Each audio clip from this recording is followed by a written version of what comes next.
વંદે માતરમ દોસ્તો, સર્વ શિક્ષણ પાઠશાળાની એજ્યુકેશન ચેનલમાં હું આપ સૌનું હાર્દિક સ્વાગત કરું છું.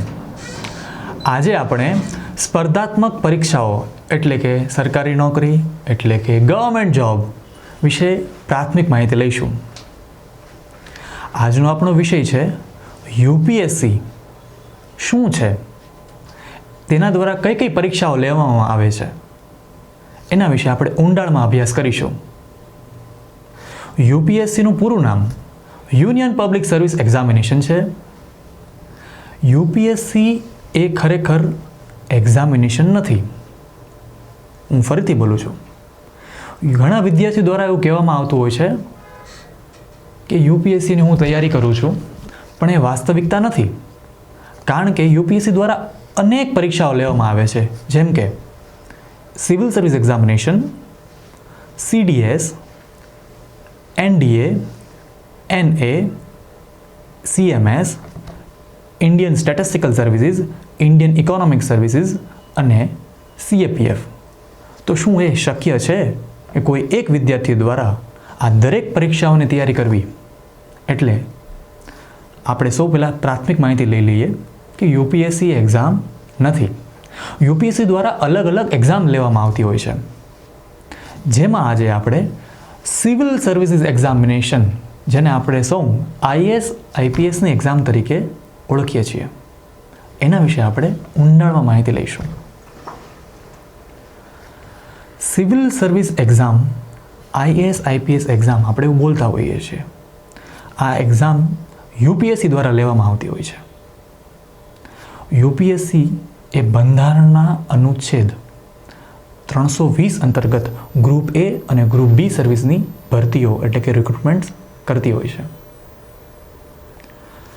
યાદ રાખજો મિત્રો, IAS, IPS, Indian forest service, Indian foreign service, Indian revenue service, Indian postal service, Indian railway service, આવી 25 જાતની સર્વિસીસ માટે અલગ અલગ પરીક્ષાઓ નથી.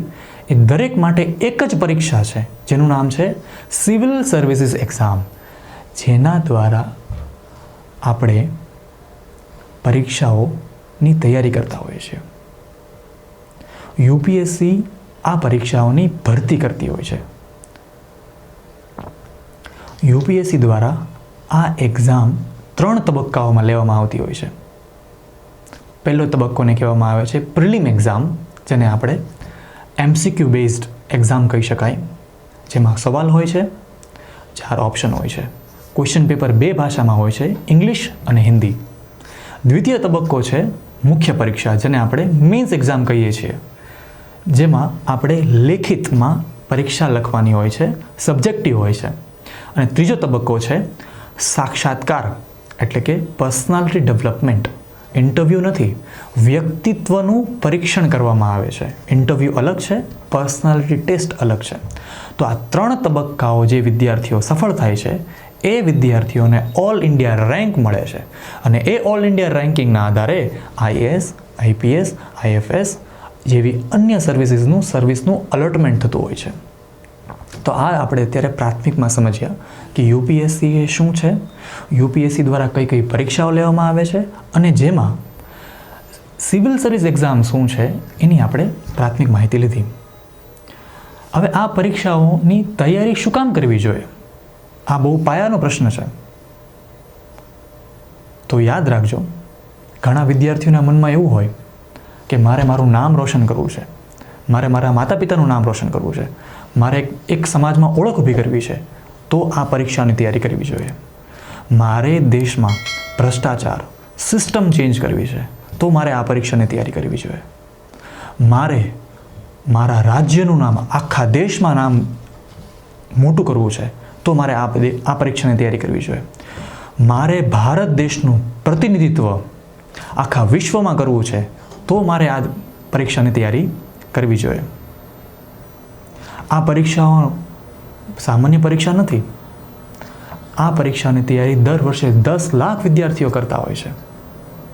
પરંતુ આ આંકડો સાંભળીને ડરશો નહીં, કારણ કે ઘણા વિદ્યાર્થીઓ પરીક્ષાઓની શરૂમાં જોશથી તૈયારી કરતા હોય છે અને પછી ગેરમાર્ગે અથવા તો યોગ્ય માર્ગદર્શનના અભાવે એ છોડી દેતા હોય છે. યુપીએસસી પરીક્ષાઓને લઈને ઘણા બધા વિદ્યાર્થીઓમાં ભ્રમ પણ હોય છે કે શું આ પરીક્ષાઓમાં આઈએએસ અને આઈપીએસની એક્ઝામ અલગ અલગ હોય છે? તો આ બિલકુલ ખોટી વાત છે. હમણાં જ આપણે જે રીતે વાત થઈ એ પ્રમાણે આઈએએસ હોય, આઈપીએસ હોય, આઈઆરએસ હોય, એ દરેકની એક એક્ઝામ છે જેનું નામ છે સિવિલ સર્વિસીસ એક્ઝામ. અને એ પરીક્ષાઓમાં 3 તબક્કાઓ જે વિદ્યાર્થી પાસ કરે છે એ લોકોને ઓલ ઇન્ડિયા રેન્કના આધારે સર્વિસ અલોટમેન્ટ થતી હોય છે. ઘણા વિદ્યાર્થીઓના મનમાં એવો પણ ભ્રમ હોય છે કે આ પરીક્ષાઓમાં અંગ્રેજી માધ્યમના વિદ્યાર્થીઓ જ પાસ કરી શકે. તો આ બિલકુલ ખોટી વાત છે. ગુજરાતી મીડિયમના વિદ્યાર્થીઓ પણ પાસ કરી શકે છે, તેલુગુ મીડિયમના પણ પાસ કરી શકે, ઉર્દુ મીડિયમના પણ કરી શકે છે, મરાઠી પણ કરી શકે છે. આ પરીક્ષાઓમાં તો બહુ અઘરી હોય છે અને એમાં 90% વિદ્યાર્થીઓ જ પાસ કરી શકે. તો આવી બિલકુલ જરૂરિયાત નથી. 45% વિદ્યાર્થીઓ પણ પાસ થયા છે અને ભારતમાં આઈએએસ બન્યા છે. તો percentage, educational background, economical background એવી બિલકુલ ચિંતા કર્યા વગર આ પરીક્ષાઓમાં તમે બેસી શકો છો. પણ એક વસ્તુની જરૂરિયાત છે, શું? તમે ગ્રેજ્યુએટ હોવા જોઈએ અને પાસ હોવા જોઈએ. 35% હશે તો પણ ચાલશે. અને આ પરીક્ષાને લઈને બીજી પણ એક નાસમજ લોકો દ્વારા એવું બોલવામાં આવતું હોય છે કે યુપીએસસીની પરીક્ષાઓમાં ફાઇનાન્શિયલી, નાણાકીય સેટિંગ દ્વારા પણ પૈસા આપીને પણ આ નોકરીને ખરીદી શકાય છે. તો એવું બિલકુલ ખોટી વાત છે. આ પરીક્ષાઓમાં ગરીબ વિદ્યાર્થી જે ઝૂંપડામાં રહે છે, જે ઝુગ્ગીઓમાં રહે છે, જે એક રૂમના મકાનમાં રહે છે, એ પરીક્ષાઓ પણ વિદ્યાર્થીઓએ પાસ કરી છે. જેનું ઉદાહરણ છે ઉમુલ ખેર. ઉંમર છે 24 વર્ષની ઉંમરે એ વિદ્યાર્થીનીએ આ પરીક્ષાઓ પાસ કરી છે. આવા અસંખ્ય ઉદાહરણો છે કે જ્યારે એને ગરીબી નડતી નથી. ઈચ્છાશક્તિ જો હોય તો આ પરીક્ષાઓને નિશ્ચિત પાસ કરી શકાય છે. બરાબર. હવે આપણે આ પરીક્ષાઓના લાભો વિશે વાત કરીએ કે આ પરીક્ષાઓની નિર્ણય લીધા બરાબર છે, સફળ થયા પછી શું લાભો મળશે.